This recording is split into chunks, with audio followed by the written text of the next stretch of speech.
Hey, it's Clark from the Down South IT Podcast. I just want to give everybody a quick overview of the Raspberry Pi build. Now that it's completely finished, I did make a couple of adjustments after the the blog and the build guide was finished. So I just kind of want to go over those things and just give you a quick run through of where everything is and how it's connected.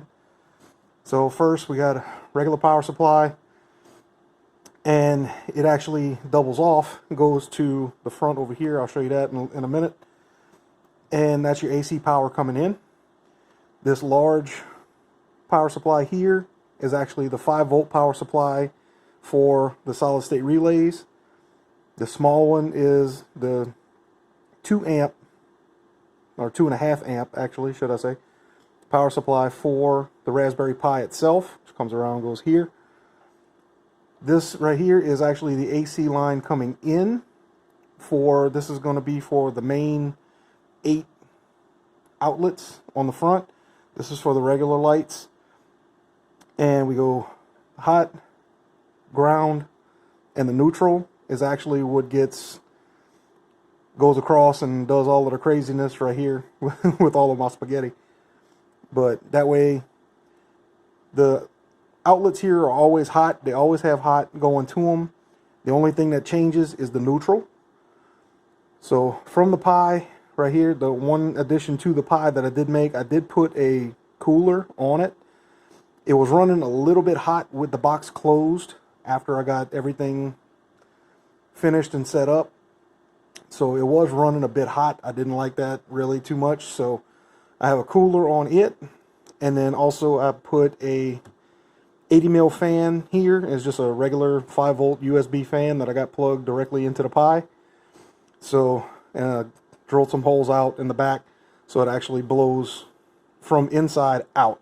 So we're getting cooling from here, comes off and goes out this way.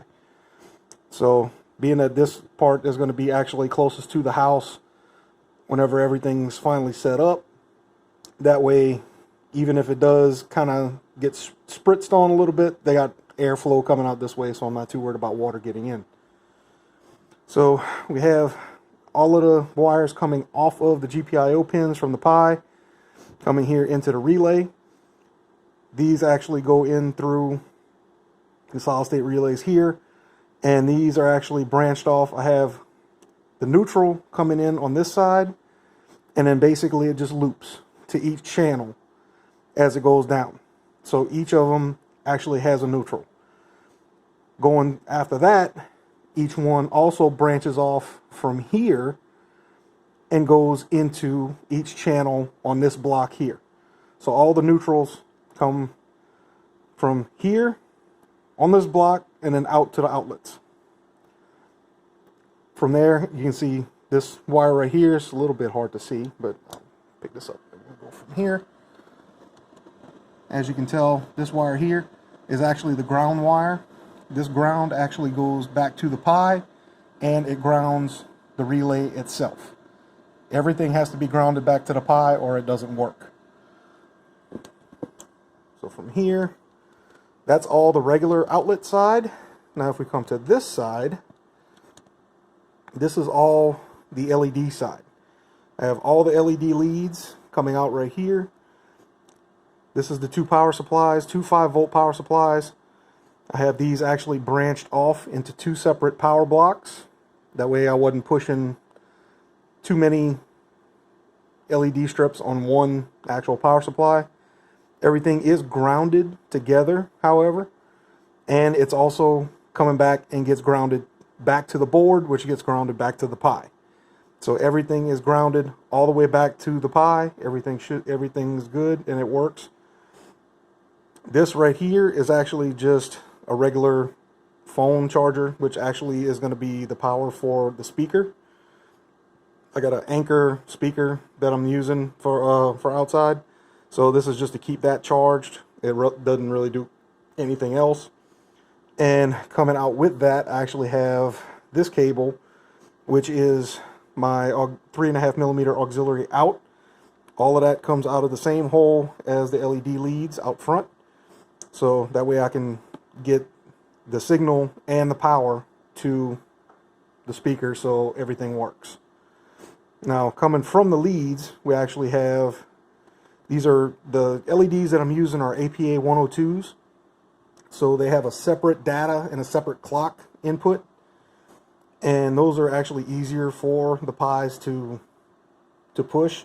So that's why I went with those instead of the 5050s, which only have the 3-pin connectors. And those are actually 12 volt also. So these are lower voltage and they have the separate data and clock inputs. So that makes things a little bit easier. So from the Pi, I actually have cables coming to these two blocks. One is the data, one is the clock. So I have the leads coming in here. They branch off, go to power and ground as the power comes off of here. And then they just keep going around right here. And they go to the respective clock and data. So everything comes up, goes from the Pi, gets clock and data, gets power, comes out the leads. So I have 5 leads. I ended up splitting those off to where it was 2 power and 3 power here. I did plug in everything earlier, about 2 days ago, and everything works beautifully. So I can honestly say this setup is actually going to work out a lot better than I thought it was ever gonna. So it's going to be nice. And like I say, really the only 2 additions that I didn't do with the build guide was the cooler here and the fan. So the cooler on the Pi and the fan were really the only 2 things that I added. And that was mainly just because it was getting, even at idle, it was running 50 to 52 degrees Celsius with the box closed for a day, and I was sitting inside. So with this cooler on it, it's actually running at 33 Celsius. So if you wanted to pick up one of these coolers, I got both of these on Amazon. For both was less than 20 bucks. I think the cooler was $7 or $8, and I think this was 11. I want to say that the fan was 11. So it wasn't very much, but it is definitely a needed addition, just in case things start going haywire. I'd rather it be too cold than too hot, especially with the weather down here in Louisiana. I'm not exactly sure how Christmas is going to turn out. So it could be 70 degrees outside. I don't know. It could be 20 degrees. I don't know. So it just kind of depends. Mother Nature is not exactly very friendly to us down here. So I'd rather it be too cold than too hot. So there you have it. That's the extras that I did. If you have any questions, please check out the build guide. Check out the lightshowpi.org. They have a lot of stuff on there, and also their Reddit page. They got a lot of people that have a lot of posts on there helping people out. So there is a lot of support for this out there. You just have to ask, and I'll try to help if I can. I did all of this, and it was definitely a learning experience for me as building it, but the actual results of it, I think, are going to be really nice.